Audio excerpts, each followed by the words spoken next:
Magandang araw mga kapolitika at welcome back dito sa ating YouTube channel. In this video ay update pa rin po dito sa mga kaganapan sa Miss Universe 2024 sa pamamagitan ng ating kandidata na si Chelsea Manalo.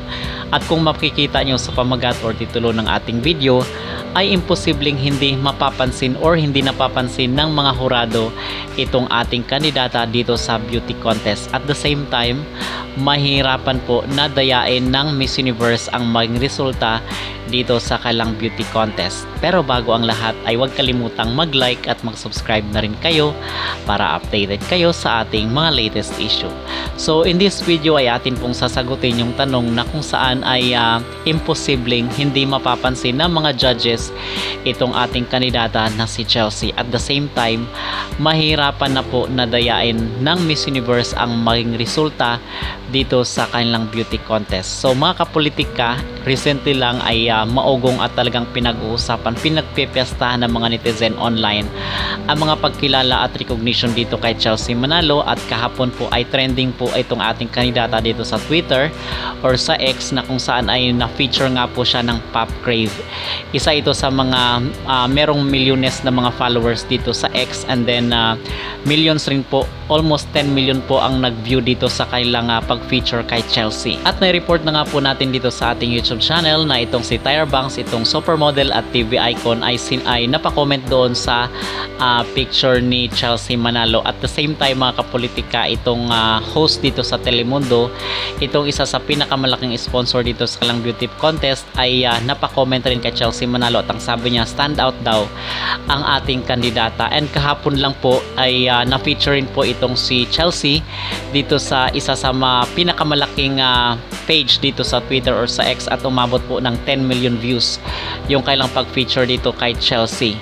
So mga kapolitika, masasabi natin na ngayon ay gumagawa ng ingay itong ating kandidata, at masasabi natin na imposible po na hindi manotice ng mga judges or mapansin ng mga hurado itong ingay or karisma ni Chelsea dito sa mundo ng social media. Kasi syempre itong mga hurado mga kapolitika ay mga tao rin po ito, at I think meron po silang mga social media, at nakikita natin sino ba yung mga pinag-uusapan or maingay dito sa mundo ng internet.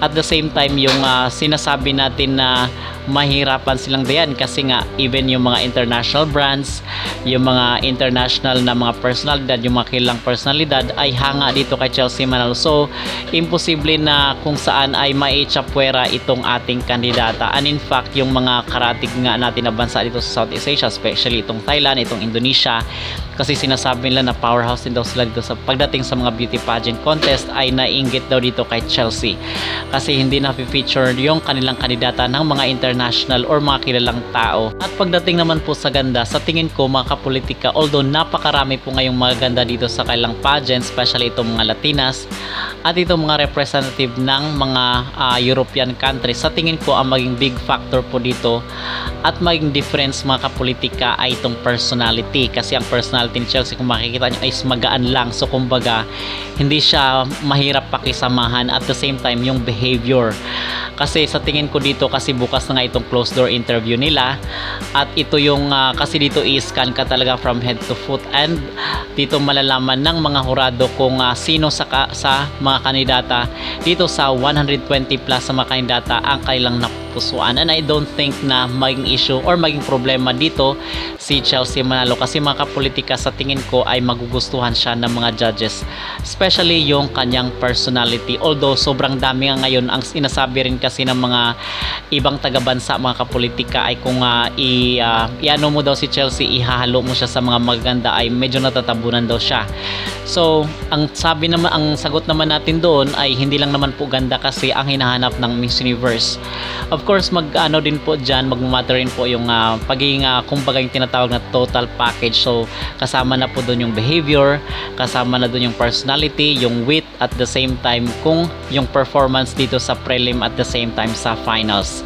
Kasi marami namang mga magaganda talaga rin na kung saan minsan is na-unplace pa nga. Okay, so yun po ang ating na-observe. So hindi po ibig sabihin na marami ang mas maganda pa dito kay Chelsea ay ay matatalo na siya. Hindi po ganun kasi kakaiba po talaga ang karisma ni Chelsea Manalo base sa ating personal na observation mga kapolitika at hindi sa pagiging bias. Kasi kahit majority sa mga hurado ay mga Latinos at Latinas, pag sinabi nating mga Latinos mga kapolitika ay hindi naman lahat yan mapuputi, okay? So I don't think na maging issue itong kulay ni Chelsea Manalo. Dito lang talaga sa Pilipinas kasi marami nga sa mga Pinoy ang talagang racist.